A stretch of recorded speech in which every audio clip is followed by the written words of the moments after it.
Assalamualaikum warahmatullahi wabarakatuh. Perkenalkan, nama saya Bagas Marino dari kelas 12 MIPA 3. Di sini saya akan menyampaikan analisis laporan kasus tentang Ibu Supriani. Kasus yang didalami oleh Ibu Guru Supriani, seorang guru honorer di Konawe Selatan yang mendapat perhatian luas dari publik.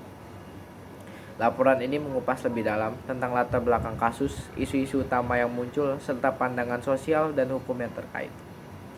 Kasus Ibu Guru Supriani, seorang guru honorer di Kabupaten Konawe Selatan, Sulawesi Tenggara, menarik perhatian publik dan memicu gelombang simpati besar-besaran dari masyarakat setelah ia dituduh menganiaya seorang murid yang juga merupakan anak seorang polisi.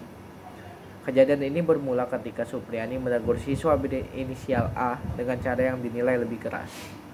Berdasarkan laporan, Supriani disebut sempat memukul siswa tersebut menggunakan sapu ijuk di bagian paha. Tuduhan ini membuat Supriani harus menghadapi proses hukum, bahkan hingga sempat ditahan akibat tidak mampu membayar kompensasi damai yang diminta oleh pihak pelapor. Peristiwa ini menimbulkan empati yang luar biasa dari masyarakat, terutama dari para guru, organisasi pendidikan, hingga aktivis yang memperjuangkan hak-hak tenaga pendidik.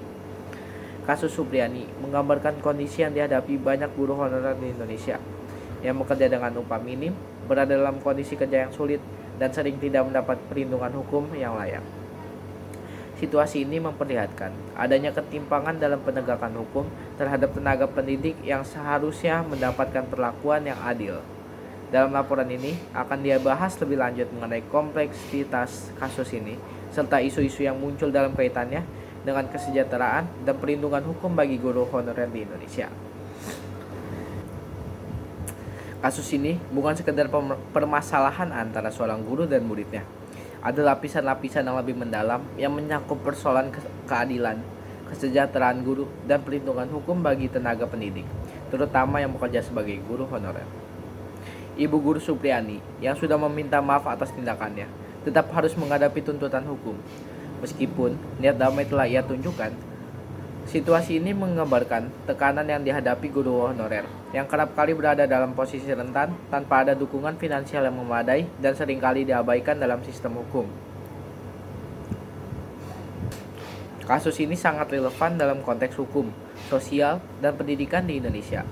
Di satu sisi, hukum memang harus ditegakkan, namun di sisi lain, terdapat realitas yang tidak bisa diabaikan, bahwa guru honorer menghadapi berbagai keterbatasan, tidak hanya upah rendah, tapi juga seringkali tidak memiliki dukungan hukum yang cukup. Kasus ini memicu perdebatan mengenai pentingnya perlindungan hukum bagi tenaga pendidik, terutama yang bekerja dalam status honorer. Dalam situasi ini, sangat penting bagi publik dan pemerintah untuk menilai kembali bagaimana kesejahteraan dan perlindungan hukum bagi guru honorer dapat ditingkatkan.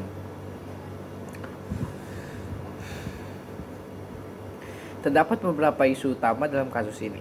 Pertama, bagaimana sistem hukum memperlakukan tenaga pendidik yang bekerja dengan kondisi minim seperti guru honorer.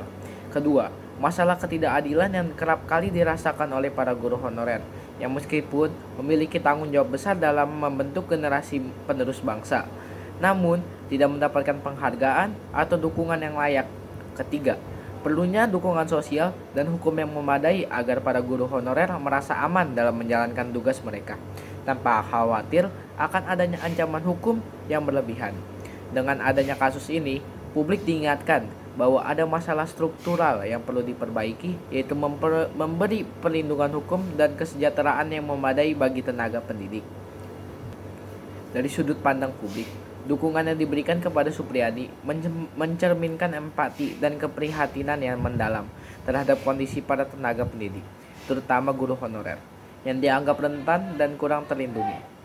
Dukungan ini tampaknya mencerminkan bahwa banyak orang merasa tidak puas dengan perlakuan terhadap Supriani yang dianggap terlalu keras mengingat posisinya sebagai guru honorer. Bukti dalam kasus ini menunjukkan bahwa Supriani sudah menunjukkan niat baik dan dengan meminta maaf. Namun proses hukum tetap berjalan yang menunjukkan bahwa ada tekanan sosial dan profesional yang dihadapi oleh para guru dalam menjalankan tugas mereka. Dalam banyak kasus serupa, tidak jarang ditemukan bahwa guru honorer terjebak dalam situasi yang sulit yang menuntut mereka untuk memenuhi standar pengajaran tanpa dukungan yang cukup. Kesimpulan dari kasus ini, kasus Ibu Guru Supriyani menyoroti urgensi untuk mengevaluasi perlindungan hukum dan kesejahteraan bagi tenaga pendidik, khususnya guru honorer, agar mereka dapat menjalankan tugas pendidik tanpa menghadapi konsekuensi hukum yang tidak proporsional.